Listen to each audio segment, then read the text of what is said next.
Hey guys, it's just little old me, Barry with Barry's 8-Track and Classic Car Radio Repair, and this is video number 499. The next one's for the big money. This is a radio out of a 1963 Chevy Impala. Comes from Larry in Lancaster, Ohio.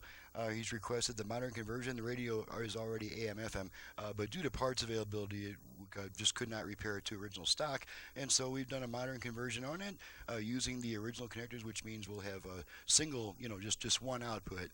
And the customer has given me his fader, his front rear fader, to check. I checked it. It seems to work, but it seems intermittent, so that rear speaker may cut in and out when you're adjusting this thing. May not work at all. You won't really know for sure until you hook her up. So let's go ahead and test the radio. I've got it set to FM at the moment. That, I think, was even worse. And the first thing I'll do is check all the presets. I've got them all set to local stations in my area. Lawn chairs, blankets. Visit map. Make sure those work.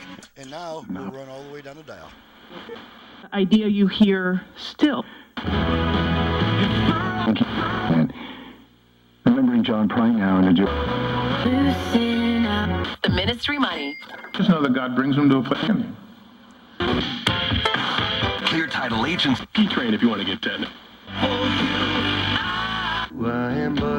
Indoor restrooms. Come. You can bond with that over. Ready, set, play. We know the way you work has changed.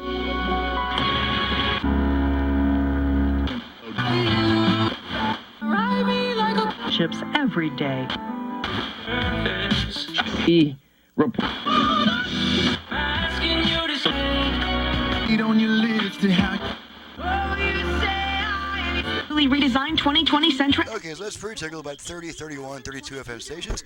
Let's go over to AM. Make sure we pick up the 2 weak stations in my area. Very intentional purpose. 1, And 2, and then we get a stronger one towards the center. What's the right answer? There's our strong station A billionaire with the hum caused by a nearby power line. Okay, go back to FM. Test the aux input. Just make sure that it switches over. Minus the inconvenience. Here, one side, other side. Of course, they'll both be going. Both sides will be going through the same speakers in this installation because it is still a mono radio. It's capable of stereo, but it's been wired for basically a mono speaker system. So there is after using the aux input, there is a 20-second delay for the radio to come back by itself. If you don't like the delay, just turn it off, turn it right back on. $25 Radio comes right back on. And as you can see, the radio came back on by itself. Make sure our tone control works. For a lot of people. Problem is, all that snacking makes you gain weight. Okay, you see we lost some control when we turned it down. So everything is tested, ready to go. The light is working. You may be able to see that light peeking in. For free. It'll boost your The dial light, that is. So she's ready to go back, and I'm ready to get on to the next job. I'm ready to make video number 500, actually. I'm Barry with Barry's 8-Track and Classic Car Radio Repair, and this was not a tremendous feat, as far as the end performance goes, because the customer requested the original connectors, original speakers, and all that stuff. So not a whole, you don't get that huge increase in output power by using the original connectors in most cases.